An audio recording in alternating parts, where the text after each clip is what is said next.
Okay, so in this video we're going to have a look at writing the equation of quadratics using the vertex form of the equation.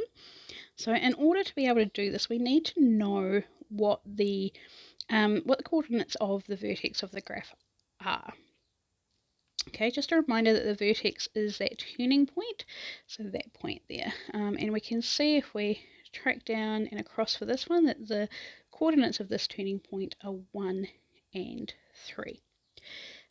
For the vertex form of the equation, whenever we're writing equations, it can help to start by writing down the form that we're looking for. Okay, and in this case, the vertex form is y equals m, x plus or minus some number squared, and then plus or minus some number. So we're still going to have y. We're not going to be able to find out m just yet, but the numbers a and b we're going to be able to figure out just based on where that vertex is. Okay, so the number 3 there, how far this graph has moved up the y-axis, that's just your value for b. Okay, so what we can do there is we can see it's positive 3. We can chuck a 3 there.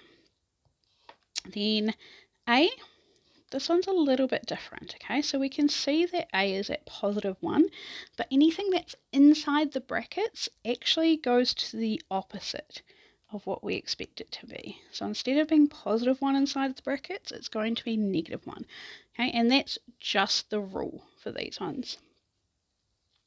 Now in the test, you're going to be told that some of your multipliers, which is your m, are 1 or negative 1.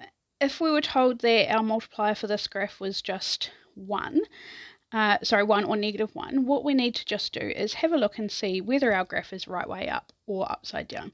We can see that this graph is right way up, which means our m is 1. We don't tend to write y equals 1 and then x minus 1 squared plus 3. We just tend to write that like that, okay, without the m there. If we are not told that the multiplier is 1 or negative 1, then there's a little bit of work we need to do to figure that out, and we're going to do that in the third example. Okay, the first two examples I'm going to give you, our multiplier is just going to be 1 or negative 1. Okay, so that's similar to a few of the ones in your assessment. Alright, so scrolling down, here's example number 2.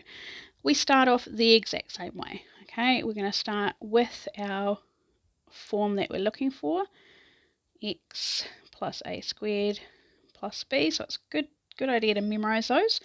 So like I said to you, the first two examples are going to have a multiplier of 1 or negative 1. We can see from this graph that it's upside down, so I can actually just put minus there for the m to represent negative 1. Okay, and I know that that's what it is just by the fact that it's upside down. Okay, next thing I do is I have a look at where that vertex is. So we can see that this one here is placed at negative 2 and 5. Okay, then a reminder, inside the brackets is opposite of what we expect. Okay, so, and that's always going to be our x value there. And then our b is just as we expect, okay? So anything outside the brackets is just fine to be written just as it is. So this is the equation of that graph. Our x value changes signs, goes inside the bracket, and our y value of our vertex is on the outside and stays as it is. Reminder that that negative came from the fact that I'm told that the graph has a multiplier of 1 or negative 1, and I can see that the graph is upside down, so the multiplier is negative 1, but we don't tend to write minus 1, so we just put a minus there. Alright, example number 3. Okay, straight off we can see it's upside down. Okay, so we should be expecting a negative multiplier when we finish this one. This time though, the multiplier is not 1 or negative 1. We're going to have to actually do a little bit of work to figure out what the multiplier is. We start the same way as we start all our other ones. Y equals m, x plus or minus some number squared, and then plus another number. Start off by finding the position of our vertex. Okay, and we can see that that's at 2, negative 3. So I can rewrite my equation, y equals mx minus 2, okay, because it's the opposite, and then minus 3 because that's just the same. Now I've got to try and figure out what m is. To do this, I'm going to use another point on the graph that I can clearly read. But what I mean by clearly read is I wouldn't use, say, this point here. Okay, it's not on one of these crosshairs so that I can tell exactly what the values of that point are. I would be guessing. So what I would prefer to use is, say, this point here, where I can clearly see that that is 4, -5, or this point here, which I can see is 0, -5. Okay. Pretty much use any point that you can clearly read, just don't use the vertex because we've already used that. Okay, I'm going to use the point 0, -5, just because 0 is nice to work with. So reminder, that's x and that's y.